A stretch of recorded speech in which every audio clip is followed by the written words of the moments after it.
දැන් ඔබ වහන්සේගේ බණ රැල්ලක් වෙලා තියෙනවා සමාජ මාධ්‍ය ඔස්සේ තරුණිය ගොඩාක් ආදරෙන් වැළඳගෙන තියෙනවා ඒත් එක්කම ඔබට නින්දා අපහාස කරන රැල්ලකුත් අපි දකිනවා සමාජ මාධ්‍ය තුල මේක කොහොමද අපි බාරගන්නේ ඔය වෛරක්කාරකම නැති කරන්න පුළුවන් එකම ඖෂධය මොකක්ද මෛත්‍රිය මිනිස්සු නගන අපවාද නේද අර හැම කෙනෙක්ම කියනවා මමත් රැල්ලටනේ ආවේ කියලා. එතකොට තව කියනවා බණ අහන්නේ අම්මලාට තාත්තලාට දොස් කියන ඔය යන්නේ රැල්ලට කියලා.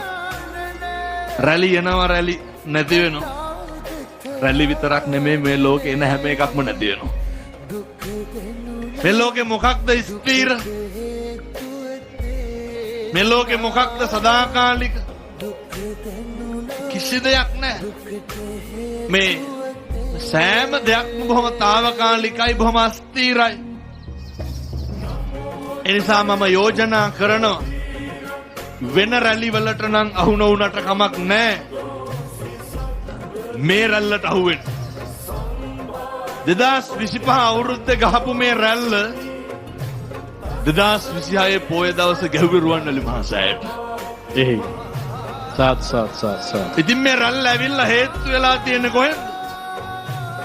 විශ්වයේ බලගතුම ස්ථානයේ ද්‍රෝණයක් සර්වඥ ධාතුන් වහන්සේලා වැඩ ඉන්න භූමිය. පින්නතුනි හෙට ඉර පායනවා නිශ්චිතයි සත්තයි. ඔය මඩ ගහන අනෙක් සියලු දෙනා මේ රැල්ලට අහු වෙනවා. එහෙම නැත්තම් බුදුබණ බොරු වෙන්න එපයි. ඒ සියලු දෙනාටම යථාර්ථය අවබෝධ වෙනවා. කොහොමද මම මේවා දරාගෙන ඉන්නේ?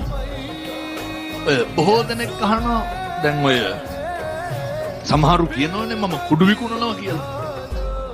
තව සමහරු කියනවා මට ඔය සල්ලි පොම්ප වෙනවලු. රුවන්වැලි සෑයටත් පොම්ප වෙන්න ඇතිද මගේ බණ අහන්න එන්න කියලා. එතකොට මොන නීතිඥ මහත්තුරු එහෙම කියනවා හාමුදුරුවනේ එක යන්ත්‍ර වාසියයි යවන්න තියෙන මිලියන 500ක් විතර ගත්ත හැකි ඕනනම් කියලා. බය නැතුව කියනවනේ ඇවිල්ලා. මිනිස්සුන්ට හැප්පෙන්න පුළුවන් පහසුම જાතියක් තමයි හාමුදුරුවෝ කියලා කියන්නේ. හේතුව මහා සංඝරත්නයේ ශාක්‍ය පුත්‍රයෝනේ. ඒ මහා ඉවසීමේ ගුණය ප්‍රගුණ කරපු මුගලන් මහරහතන් වහන්සේගේ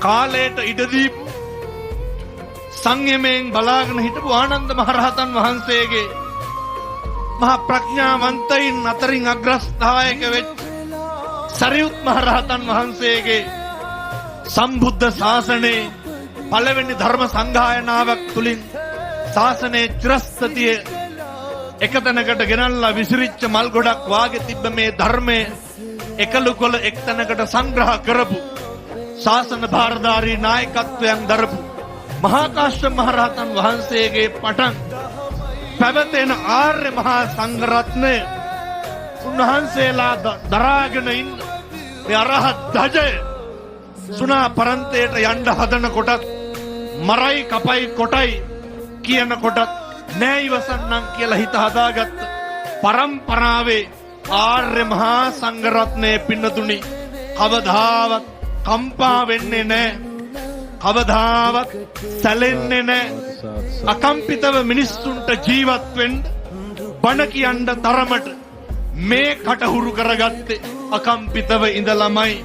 ඒ නිසා අදටත් මෙනෙහි කරන දෙයක් තමයි මිනිස්සු දෙන්නේ මිනිස්සු ගාව තියෙන ඒවා පුට්ටස්ස ලෝක ධම්මේහි චිත්තං යස්සන කම්පති පුරුදුවෙන් අවුරුද්දේ පළවෙනි පෝය දවසේ අදිෂ්ඨාන කරගන්න අකම්පිත ජීවිතයක් ගත කරන්න